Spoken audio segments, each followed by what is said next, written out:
साथियों जय भीम।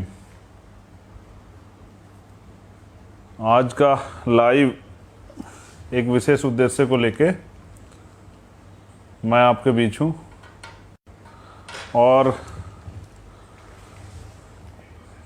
मैं ये आशा करता हूँ कि आप सभी लोग स्वस्थ होंगे और आप सभी के लिए मैं मंगल कामनाएं करता हूँ।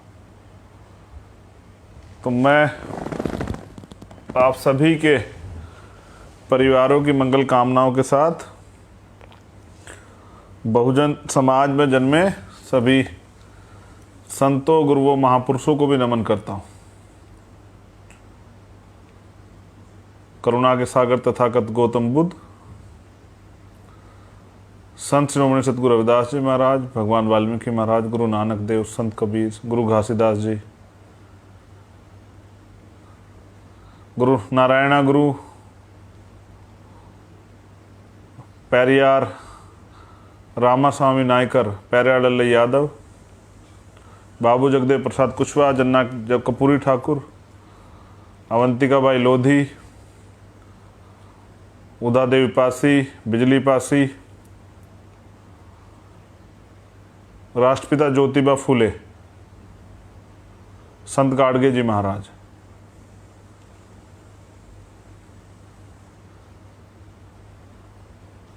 बाबू जगदेव प्रसाद कुशवाहा, छत्रपति साहू जी महाराज,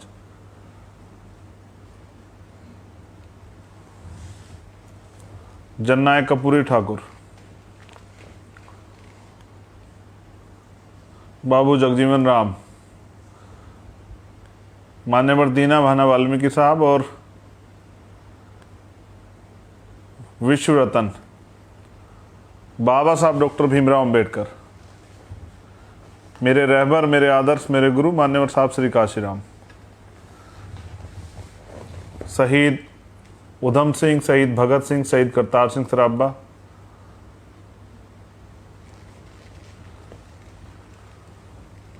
कोतवाल धन सिंह गुजर, सर छोटू राम, चौधरी चरण सिंह, ये वो नाम है जिनको मैं अपना आदर्श मानता हूँ, जिन्होंने समय समय पे वंचित वर्ग के लोगों के लिए और इस देश के लिए कुर्बानियाँ दी। तो आज संत कबीर दास जी की जयंती की पूर्व संध्या पर मैं आप सभी को मंगल कामनाएं भेंट करता हूं कि आप सभी को संत कबीर जी की जयंती की बहुत बहुत मंगल कामनाएं। और आज का जो लाइव उसका विशेष उद्देश्य है उत्तर प्रदेश में होने वाले चुनाव से पहले जन जागृति जत्थे को रवाना करने के लिए उत्तर प्रदेश में सामाजिक परिवर्तन, आर्थिक मुक्ति के आंदोलन को धार देने के लिए टुकड़ों में बटे शोषित वंचित समाज को एकजुट करने के लिए और भारतीय जनता पार्टी की उत्तर प्रदेश से विदाई सुनिश्चित करने के लिए जो साइकिल यात्रा उत्तर प्रदेश में शुरू होगी, जो 1 जुलाई से और 20 जुलाई तक ब्लॉक स्तर पे, उसके लिए एक पंपलेट बनवाया गया। जल्द वो पंपलेट आपके पास पहुंच जाएगा। मैं कुछ इशूज जो है वो तो आपके सामने अभी भी रख दूंगा। 1 जुलाई से वो सभी उत्तर प्रदेश के कार्यकर्ता ध्यान दें, सभी पदाधिकारी उत्तर प्रत्येक गांव तक वो साइकिल यात्रा जाएगी। हर ब्लॉक पे साइकिल यात्रा जिला मुख्यालय शुरू होके और सभी ब्लॉकों में जाएगी और हर घर पे जाएगी। वंचित वर्ग के लोगों को उनकी वोट की वैल्यू का एहसास कराएगी। साइकिल यात्रा पे 2 झंडे, एक भीम आर्मी और एक आज़ाद समाज पार्टी के झंडे जो हैं कार्यकर्ता लगाएं। वो साइकिल यात्रा जाति तोड़ो समाज जोड़ो, बहुजन समाज बनाओ, इस नारे के साथ। और उत्तर प्रदेश में 4.5 साल बेहाल जो हुआ, जो मैनिफेस्टो सरकार लाई थी जिसमें से कुछ भी पूरा नहीं हुआ, जो वादे किए गए थे वो खोखले वादे, उनका सच आम जनता को बताने के लिए मैं उन सभी परिवारों को भी नमन करता हूं जो कोरोना काल में पीड़ित हुए हैं, जिनके परिवार से कोई ना कोई चला गया। यहाँ प्रधानमंत्री के लिए सेंट्रल विस्टा प्रोग्राम चल सकता है, लेकिन प्रधानमंत्री उन परिवारों को जिनके कमाने वाले लोग चले गए हैं 4 लाख रुपए की सहायता नहीं दे सकते हैं। तो मैं उस पर भी आऊँगा, लेकिन अभी मेन इशू पे रहते हैं। मेन इशू ये है कि जो परेशानियां हुई है और जिस तरह से हकमारी हुई है, जैसे एजुकेशन का बजट कम हुआ है, जैसे हायर एजुकेशन में स्कॉलरशिप ख़त्म हुई है, जैसे सरकारी डिपार्टमेंट ख़त्म किए जा रहे हैं, आरक्षण की धज्जियां उड़ाई जा रही है आउटसोर्सिंग के नाम पे, जैसे जिन वैकेंसियों में आरक्षण मिलना चाहिए था उसमें जैसे 69,000 शिक्षकों का मामला है, उनमें हकमारी हुई SC ST OBC के बच्चों के साथ। जैसे हमारा सबसे महत्वपूर्ण मामला है जातिगत जनगणना, OBC की भी और SC ST की भी, कि उनकी संख्या पता लगे, और सरकार तभी तो उनके लिए कोई बजट बनाएगी। जब उनकी आबादी की जानकारी नहीं होगी तो सरकार उनके लिए बजट कैसे बनाएगी। 2014 की जनगणना के हिसाब से लगभग 30% SC ST की आबादी उत्तर प्रदेश के अंदर, और जो छल हुआ है पहले 52% OBC को 27% आरक्षण। तो मैं काशीराम साहब के सिद्धांतों को आगे बढ़ाते हुए इस साइकिल यात्रा में गांव-गांव में भाईचारा स्थापित करने के लिए ये जातिगत जनगणना हो, और इस जातिगत जनगणना से संख्या का पता लगे, सोए हुए OBC समाज को पता लगे कि उसकी संख्या कितनी है और उसके हिस्से में आया क्या है, कितने यूनिवर्सिटियों के चांसलर उनके हैं, कितने हाई कोर्ट सुप्रीम कोर्ट के जज उनके हैं, कितने IEB ED CBI income tax ED के जो अधिकारी हैं, कितने सरकारी नौकरियों में उनकी वैकेंसी, कितने प्रोफेसर उनके, असिस्टेंट प्रोफेसर उनके, शेड्यूल कास्ट बैकवर्ड के लोगों को, शेड्यूल ट्राइब के लोगों को पता लगे, आदिवासियों को पता लगे, जानकारी मिले। तो उन्हीं नारों के साथ जो नारे तैयार किए गए वो पंपलेट में हैं, आप तक पहुंच जाएंगे। अन्यास किसी से विवाद ना करते हुए, अनुशासन में रहते हुए, बहन बेटियों का सम्मान करते हुए ये यात्रा जो है सभी ब्लॉक स्तर पे चलाएं भी। उसी दिन जो है संकल्प पत्र पढ़ के जो है ये यात्रा रोककर दूसरा जो नया संदेश है वो तैयार किया जाएगा, उसकी जानकारी आपको बीच में दे दी जाएगी। अब कमर कस लेनी चाहिए योद्धाओं को, वीरों को घर से बाहर निकलना चाहिए इस आंदोलन को बल देने के लिए। तो काशीराम साहब कहा करते थे कि जिंदा लोग मिशन चलाया करते और मुर्दा लोग मिशन को दफनाया करते। हमने मिशन को दोबारा जिंदा करने की ठानी, और ये साइकिल यात्रा की प्रेरणा मुझे कहाँ से मिलती है ये भी मैं आपके सामने जाहिर करना चाहूँगा। क्यों मुझे लगा कि इस वर्तमान की राजनीति के दौर में ये होना चाहिए, इसके पीछे 2 बातें हैं। पहली बात तो ये कि मैं मान्यवर काशीराम साहब को पढ़ रहा था, उनके जीवन को जब पढ़ रहा था तो मुझे जानकारी मिली कि एक बार वो एक सभा में जा रहे थे, तो तमाम नेता जो हैं वो गाड़ियों से आ रहे थे, लेकिन एक कार्यकर्ता एक पुरानी साइकिल से खुद पीछे अपनी बीवी को बिठाया और आगे 2 साल की बच्ची को लेके मीलों साइकिल चला के अपने नेता को सुनने के लिए आया। काशीराम साहब ने उनकी तारीफ करते हुए कहा कि इस व्यक्ति को ना नेता बनना है, ना विधायक MP बनना है, ना ही इसे किसी की गाड़ियों की जरूरत, ना ही इसे किसी के सहारे की जरूरत है, ये मिशन मूवमेंट का सच्चा सिपाही।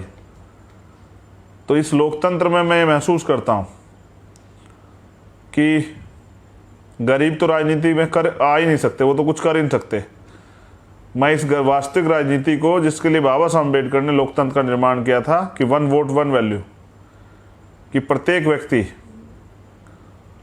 राजनीति में हिस्सेदारी करके अपने लोगों का भला कर सके, जो गरीब है वो भी नेता बन सके, वो भी आगे निकल के अपने लोगों की मदद कर सके।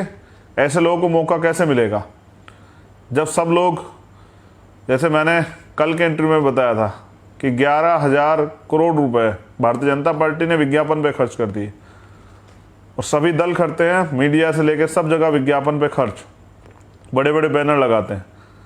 हमारे लोग भी, कुछ सक्षम लोग हैं वो लगा रहे हैं, लेकिन मैं ये महसूस करता हूं कि इस विज्ञापन के खर्चे में तो एक प्रदेश का बजट बन जाता।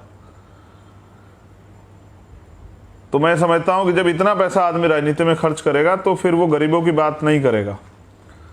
तो काशीराम साहब ने कहा अपने साथियों को कि ये जो साइकिल से व्यक्ति आया है, ये सच्चा और ईमानदार व्यक्ति है, ये मिशन मूवमेंट का के लिए प्रति ईमानदारी से काम करता निष्ठावान है।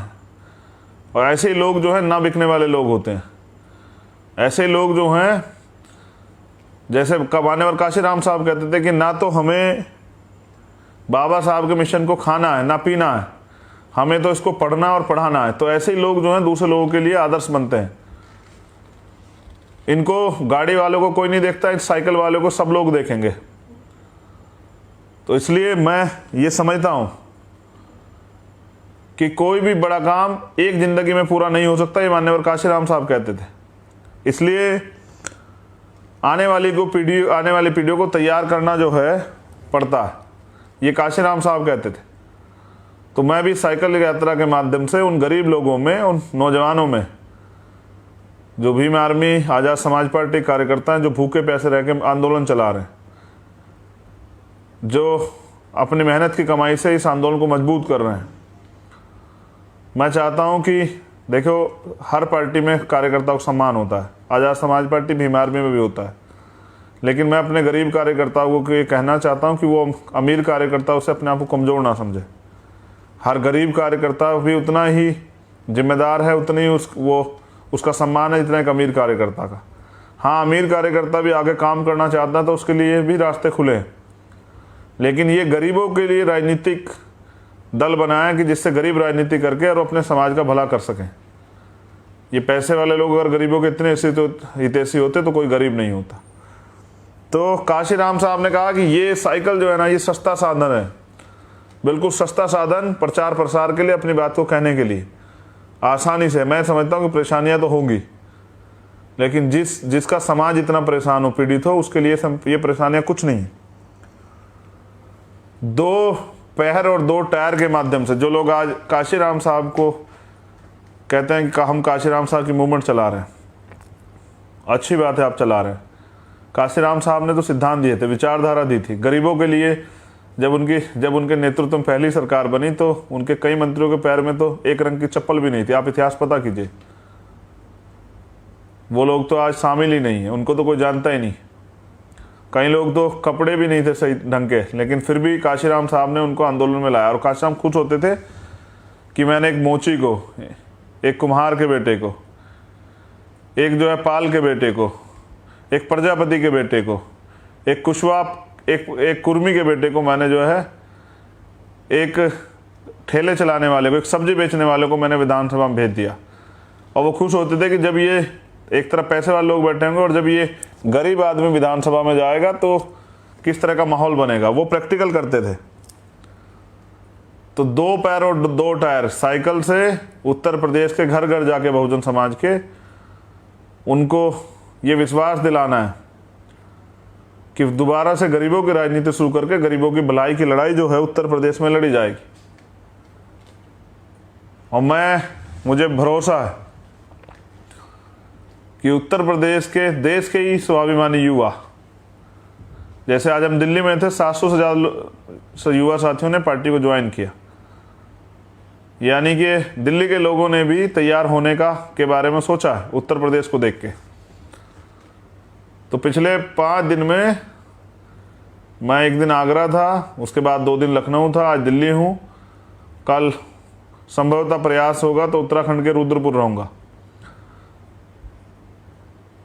परसों मैं 26 और 27 तारीख में महाराष्ट्र चला जाऊंगा। हर दिन एक चैलेंज है, उसको स्वीकार करके इस मिशन मूवमेंट को आगे बढ़ाना।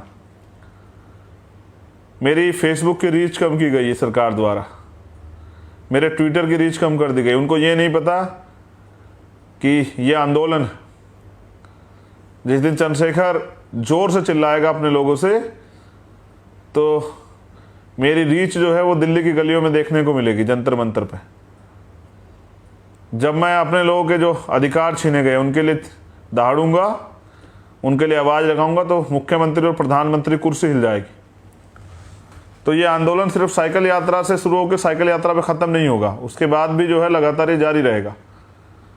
और वो तमाम मुद्दे जो जिस तरह से आम आदमी असुरक्षित है उत्तर प्रदेश में, महिलाएं जो हैं वो पीड़ित हैं, ऐसी सरकार को क्या फ़ायदा जो बहन बेटियों की सुरक्षा ना कर पाए। मैं पूरे चैलेंज के साथ कहता हूँ कि उत्तर प्रदेश में आज़ाद समाज पार्टी की सरकार आने के बाद कोई बहन बेटी किसी जाति धर्म की असुरक्षित नहीं होगी। और अगर उसके स्वाभिमान सम्मान में कोई आँच भी आएगी, आँच आएगी या उसके स्वाभिमान सम्मान कोई कमज़ोर करने का प्रयास करेगा, अपमान करने का प्रयास करेगा, तो उसको सज़ा मिलेगी, ऐसी सज़ा की वो याद रखेगा।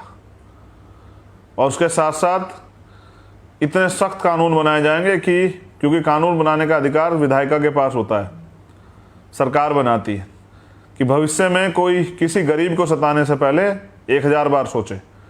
हमारे अधिकारी कर्मचारियों की भी सुरक्षा का, उनके मान सम्मान का, स्वाभिमान का ध्यान रखा जाएगा। हमारे गरीब लोगों की भी अधिकारों का, जैसे काशीराम साहब कहते, तब तो नारे धूमिल हो गए, कहते जो बहुजन की बात करेगा वो दिल्ली पर राज करेगा, वोट हमारा राज तुम्हारा, नहीं चलेगा नहीं चलेगा। जो कहते थे काशीराम साहब, कहते जो ज़मीन सरकारी है हमारी, आज कहाँ है? आज तो कुछ नहीं, आज तो जो हमारा है वो भी सरकार छीन रही है।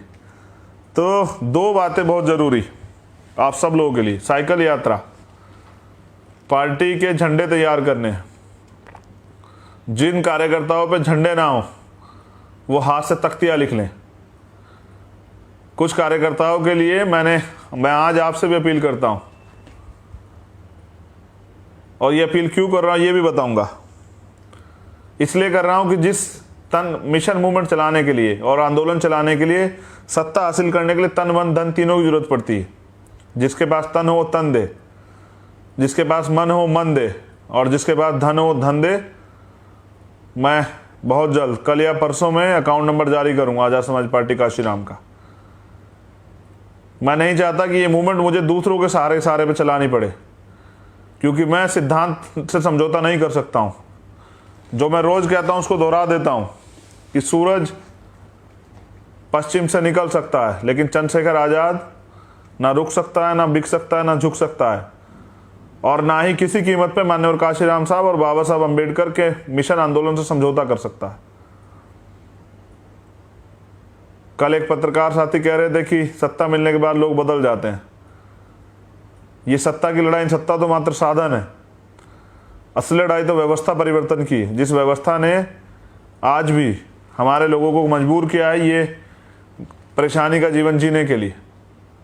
तो मैं पूरे देश में घूमता हूँ, ये महसूस करता हूँ कि सत्ता प्राप्ति के लिए तन मन धन तीनों की जरूरत होती।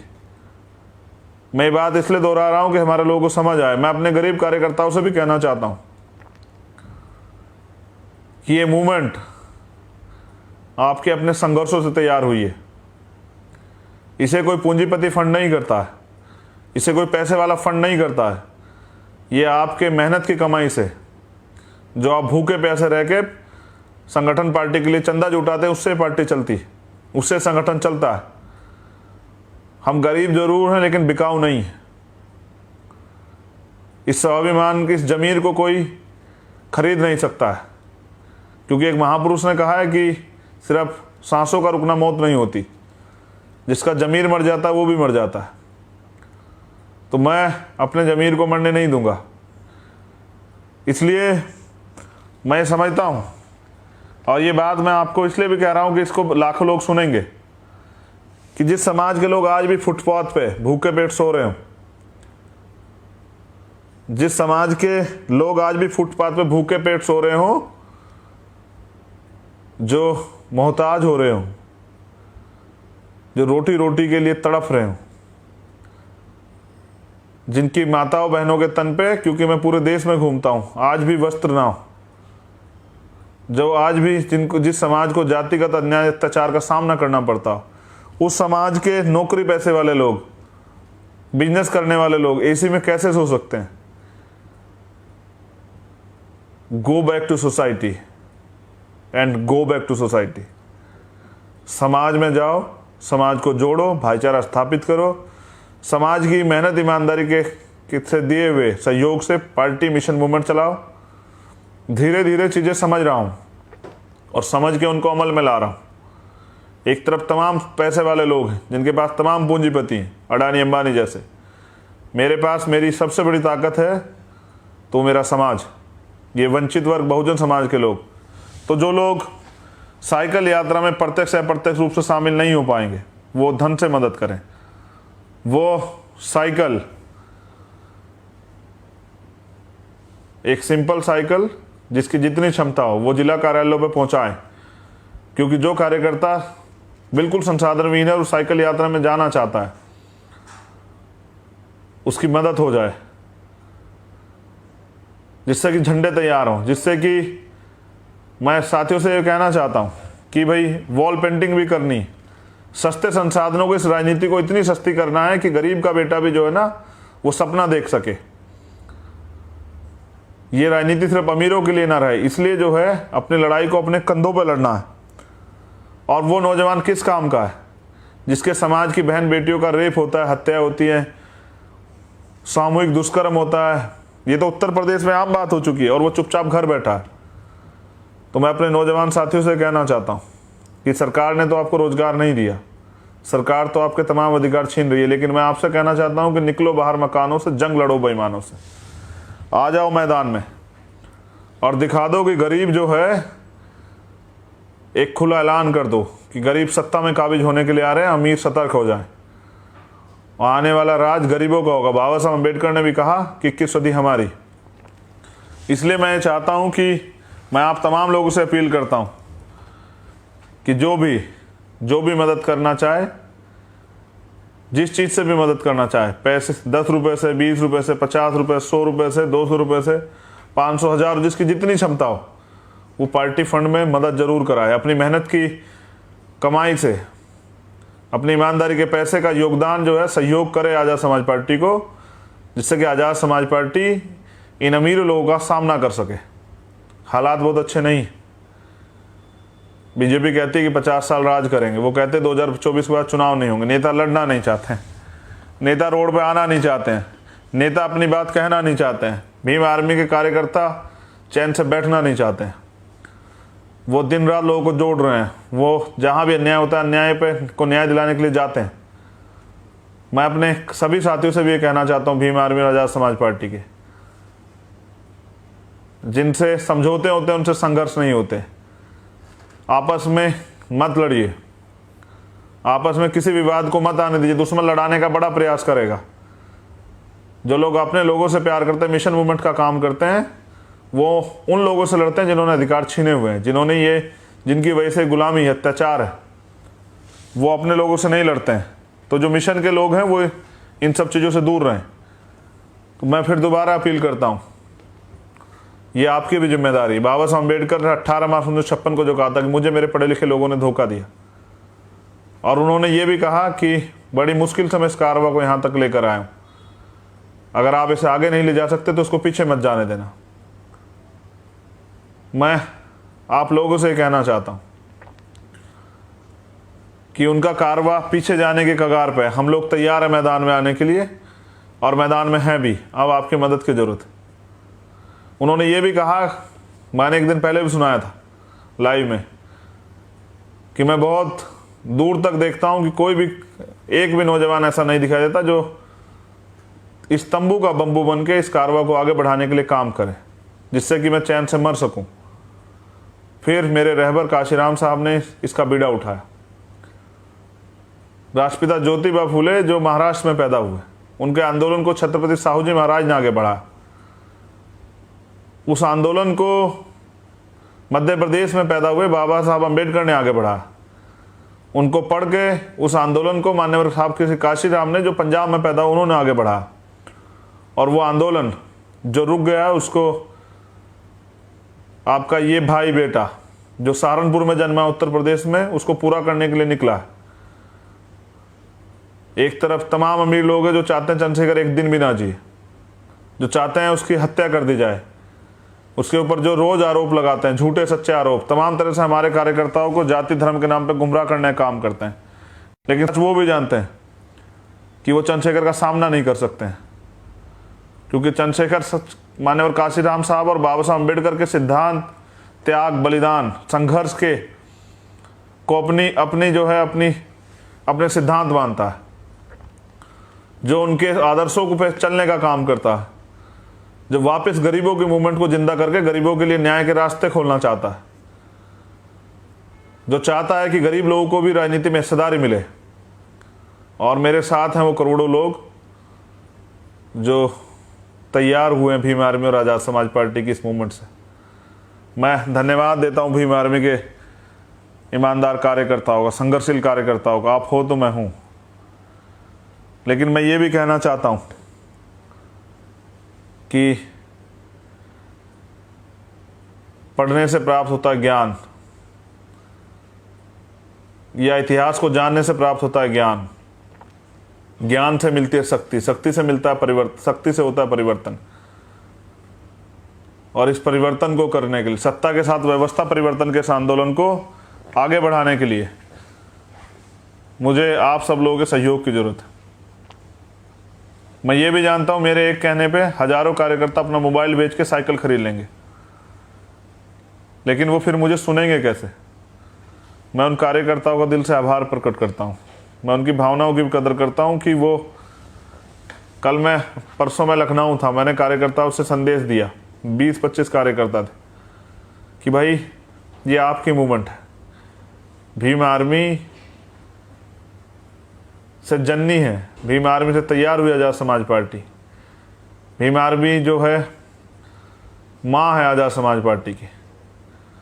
तो माँ अगर बच्चों का ख्याल नहीं रखेगी तो कैसे चलेगा? ये समाज जो है, ये समाज सारा भीम आर्मी का है। तो आप विश्वास कीजिए, एक कार्यकर्ता मेरा छोटा भाई, उसने अपनी मेहनत की कमाई से, मुझे नहीं पता, उसको देख के नहीं लगता कि वो कमाता होगा, उसने अपनी जेब से 100 रुपये निकाल के मुझे दिए कि भैया ये मेरा योगदान। और मैं भावुक होने से नहीं रोक पाया अपने आप को। मैं समझता हूँ कितना विश्वास, आपका विश्वास बहुजन समाज को सत्ता में लाएगा, आपका राज स्थापित होगा, कमज़ोर वंचितों की आवाज़ सुनी जाएगी, उनको न्याय मिलेगा, नौजवानों के लिए रोजगार के रास्ते खुलेंगे, महिलाओं बहनों के पे जो अन्याय अत्याचारों में बंद होंगे, उनको स्वाभिमान सम्मान का जीवन मिलेगा, आपको अधिकार मिलेंगे, इस जीवन से, गुलामी के जीवन से मुक्ति मिलेगी। लेकिन ये सब हो पाएगा तभी जब सत्ता आएगी। तो सत्ता से अभी हम लोग दूर हैं, लेकिन ऐसा नहीं कि नामुमकिन है कि सत्ता ना आए।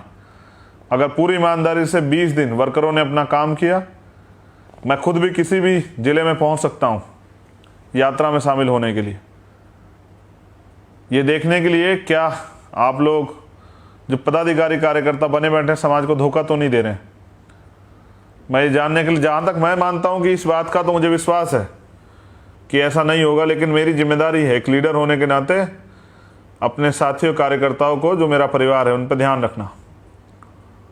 तो मैं आपसे अपील करता हूँ, कल या परसों में मैं अकाउंट नंबर जारी करूँगा, और मैं किसी पूंजीपति, किसी उद्योगपति, किसी पैसे वाले के इशारे पे इस मूवमेंट को नहीं चलाऊंगा। काशीराम साहब कहते जो सहारा देगा वो इशारा भी देगा। जब मैं दूसरों के सहारे इसको चलाने के बारे में सोच भी नहीं सकता हूँ, तो किसी के इशारे का तो मतलब ही नहीं बनता है। मैं इसलिए आपसे अपील कर रहा हूँ कि अपनी पार्टी को चलाने के लिए आर्थिक मदद करें, और इसको अपनी मेहनत की कमाई से सींचे, जिससे कि इसका फल जो है समाज को मिल सके, और ये मिलेगा, ये मेरा विश्वास। तो पूरे देश के कार्यकर्ताओं से मैं ये कहूँगा कि वो उत्तर प्रदेश में आंदोलन को आगे बढ़ाने के लिए होने वाली साइकिल यात्रा की संसाधन जुटाने के लिए मदद करें। जो साइकिल से मदद कर सकता हो वो एक सामान्य साइकिल को जिला कार्यालयों पर पहुंचा दे, जिससे कि वो वर्कर जिस पे जो आंदोलन में भागीदारी करना चाहता है, उसको वो साइकिल के प्रयोग से इस बात को जो है गांव-गांव तक, लोगों तक पहुंचा सके। जैसा मैंने कहा, सतर्कता रख के जो है इस आंदोलन को आगे बढ़ाना है। और मेरी बहुत बहुत मंगल कामना है। आने वाला कल आपका है। बाबा साहब अम्बेडकर ने कहा 21 सदी हमारी। मैं पढ़ता रहता हूँ इतिहास को, अपने रहबरों को, अपने गुरुओं महापुरुषों को, वो मुझे सीख देते हैं। जो परेशानी आज है वो पहले भी आई है, वहीं से मुझे बल मिलता है। मैं समझता हूँ कि हमारे कार्यकर्ता आज इस क्षमता में है कि गाड़ियों का इंतजाम भी कर सकते हैं, मोटरसाइकिलों का इंतजाम भी कर सकते हैं, उसके लिए भी मौका मिलेगा। लेकिन मैं तो ये देखना चाहता हूँ कि वो कितने कार्यकर्ता हैं जिनको मान्यवर काशीराम साहब कहते थे कि जो झंडा लगा के साइकिल पे आ रहा है मीलों से चल के, वो ना बिकने वाला मेरा लीडर, मेरा नेता, मेरा छोटा भाई, मेरा परिवार का साथी, इस मिशन मूवमेंट का, काशीराम साहब, बाबा साहब अम्बेडकर के आंदोलन का सिपाही। मैं भी एक इस सफ़र पार कर रहा हूँ, एक सफ़र में हूँ, आपके भरोसे, अपने समाज के भरोसे, अपनी बहनों के, अपनी माताओं के आशीर्वाद के भरोसे, अपने बुजुर्गों के आशीर्वाद के भरोसे, नौजवानों के प्यार विश्वास के भरोसे। तो इस विश्वास को, जो विश्वास आपने जताया, मैं इसको टूटने नहीं दूंगा। लेकिन इस आंदोलन में बढ़ चढ़ के हिस्सेदारी लें, अपने आंदोलन को मजबूत करें। जय भीम, जय भारत, जय संविधान, जय लोकतंत्र, जय विज्ञान। आप सभी के लिए मंगल कामनाएं। तो सतर्क रहते हुए, दुश्मन लोग प्रयास करेंगे आपके आंदोलन खराब करने का। सतर्क रहते हुए अपने आंदोलन को चलाना है और कानून के नियमों का भी पालन करना है। मैं बहुत जल्द, कल या परसों में, पार्टी का अकाउंट नंबर जो है जारी करूंगा, जिससे कि आप लोग उस अकाउंट में अपनी मेहनत कमाई से मदद करके इस आंदोलन को आगे बढ़ा सकें। मेरी इस अपील के साथ कि निकलो बाहर मकानों से, जंग लड़ो बेईमानों से, और मेरी इस अपील के साथ कि संघर्षों के साए में घनघोर जवानी पलती है और इतिहास उधर झुक जाता है जिस ओर जवानी चलती है। ये नौजवान साथी, बहुजन समाज की रीढ़, जो जहाँ तक मैं समझता हूँ कि मैंने कैडर से बहुत सारे लोगों को तैयार कर दिया है, जो पूरे देश में होने वाले बहुजनों के अत्याचार को अपने परिवार पर अत्याचार मानते हैं, और वो लोग तैयार भी हो चुके हैं इस आंदोलन को आगे बढ़ाने के लिए। आप सब लोग इसमें सहयोग करें, ऐसे ही आगे बढ़ते रहेंगे। धन्यवाद। जय भीम, जय भारत।